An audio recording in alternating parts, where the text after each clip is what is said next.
देख बिना break. Download Tak app.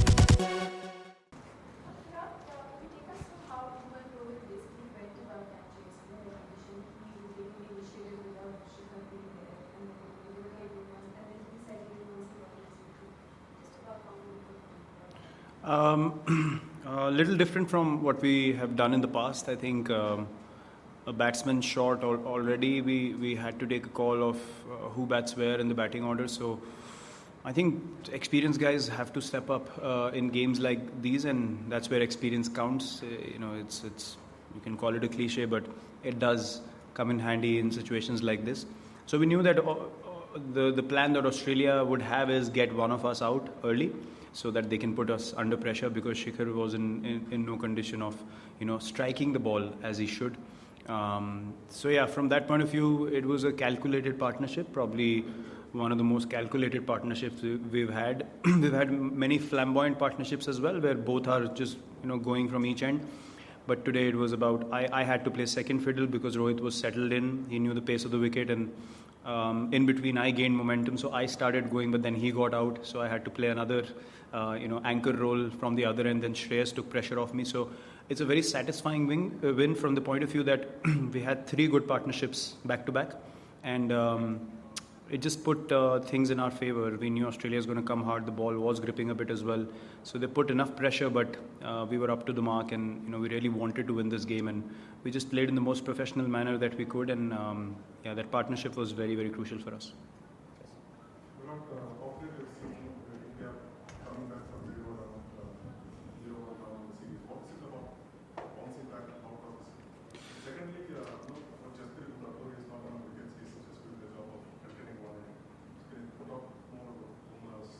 Yeah, look, Jasprit, you can always focus on the guys that get wickets, but I think how things are looked at from the outside, they're very differently perceived inside the change room.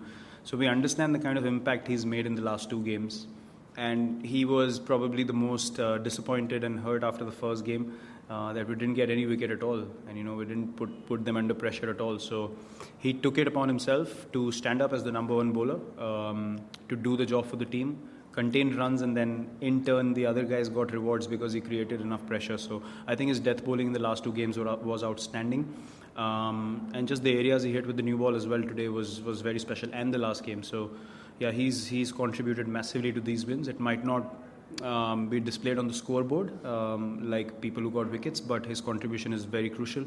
And secondly, look, we spoke after the World Cup, the way we exited.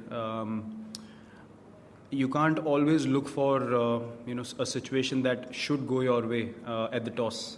So if we like chasing as a team, it doesn't mean that if we lose the toss, we press the panic button, or we don't stay composed enough to put in a strong performance as well. So we've literally taken that out of context. We get to the game and we are as prepared to do something that the opposition asks us to do, rather than wanting to do something after winning the toss. So I think that's been the difference. So even if we have a loss, we do have the belief that we can play expressive cricket, calculated, with a positive intent, at the same time get the results our way. So yeah, this last 6 to 8 months has been a revelation in terms of that, and the younger guys especially stepping up is a very good sign for Indian cricket. Virat, you were part of that 3-2 series loss last year. You said that you took the foot off the pedal in the back end of that series. Going into the series decided today, how important a factor was that game to you in your mind? And was there a different approach to this game as opposed to game 5 last year? Yeah, it was. Last year we thought after 2-0 up, we're definitely going to win 1 out of 3 at home. But they showed us that they understand these conditions very well now, having played here a lot in the IPL and so many tours over the years. So today, although they had a stronger side than last time, we thought that if we play good enough, then we can beat this team. The only thing that we need to be wary of is our body language and intent, because that's Australia's strongest point. All of the teams in the world are skilled, but these guys play with the intent of making things happen every over that you play against them. So you can't afford to take your foot off the pedal at all, and that's exactly what we've done in the last 2 games. Even in the partnership that I mentioned today, even the singles were with intent. So we didn't want to give a feeling of we don't really know what's going on. There was surety, there was body language, there was intent that we know exactly what we're doing. And once we get a strong partnership in, then we're going to take this game away. So until you play with that mindset, this team is going to be all over you and they will find a window where they'll put you under pressure. So yeah, clarity of mind is very crucial, and that's something that we did learn from the last series. Virat, for many seasons, Rahul has batted in different positions throughout this series. What is it that makes him, how is he able to adjust to batting in different positions? Is it the mindset thing, is it the technical thing? And also the fact that he's not kept batting at all in the last 2 games, in the last game. So what kind of dimension does that open up for? Look, it definitely allows us to play an extra batsman. Which strengthens our batting order massively. So that's a very important factor as far as the team's balance is concerned. If you look at, in the 2003 World Cup when Rahul Bhai started keeping, the balance became different of the team because you could play an extra batter, which made the batting order that much more stronger, and the guys at the top could, really play positive cricket. So. He's very open to playing anywhere because he's a proper batsman. He plays good cricketing shots, and good cricketing shots will do you good in any format and at any position in any situation of the game. He's not a guy who'll go slam bang from ball one, but he can do what he did in Rajkot. Just playing good cricketing shots. So I think solid game plan and understanding of his game is really helping him, and he's really reflected on what he needs to do in the last 5-6 months, and he's come a long way. So really good signs for us that he's batting beautifully at any position that he bats at, and really gives that boost to the team because he keeps as well. We're not looking ahead to the T20s in New Zealand. What are the gaps that you think the team is looking to fill, looking ahead, because it's the T20 World Cup year? Again, we want to bat well when we bat first, and if in case we're defending a low total, we should be able to do that as well. So as I just mentioned, clarity of mind will be crucial because we're playing in conditions that are not ours. So we have to take even more intensity into that series, really put the home team under pressure, and set that sort of template from game one and then build from there. We can't afford to ease into the series after 2 games because then it keeps getting tougher and tougher. So we'll look to make a mark in the first game that we play, really play expressive cricket, and be sure of what we want to do. So this is something that we're all looking forward to as a team. Clarity of mind and just going out there and executing the plans that we have and not thinking about what if things go wrong. So we just want to play with a lot of clarity there. Captain, looking into the New Zealand series, what challenges have the team recognized that they need to overcome to beat New Zealand? Last time we did beat them in both the series, so we're taking a lot of confidence from that. Again, we were very positive in how we played, and we're very sure of what we wanted to do. The thing with playing away is if you're able to put the home team under pressure, then you can really enjoy your cricket because it's sort of you have to win at home. There is that sort of feeling around. So if you bring your A game and if your skill is good enough, then you can really put the home team under pressure. That's exactly what we did last year. Really squeezed them. Middle overs we picked up wickets. The spinners were outstanding. So yeah, we're looking forward to, as I said, taking that same intensity and clarity into that series, and that's the only factor that we're keeping in mind. There are no such challenges or problem areas. I think we played really well in 2020, all the games that we played, and we just want to continue that streak. Virat, as far as wicket-keeping goes, Rahul did a good job. Do you think the wicket-keeper slot is now opened up between Pant, Rahul, Samson and MS as far as T20s are concerned? I mean,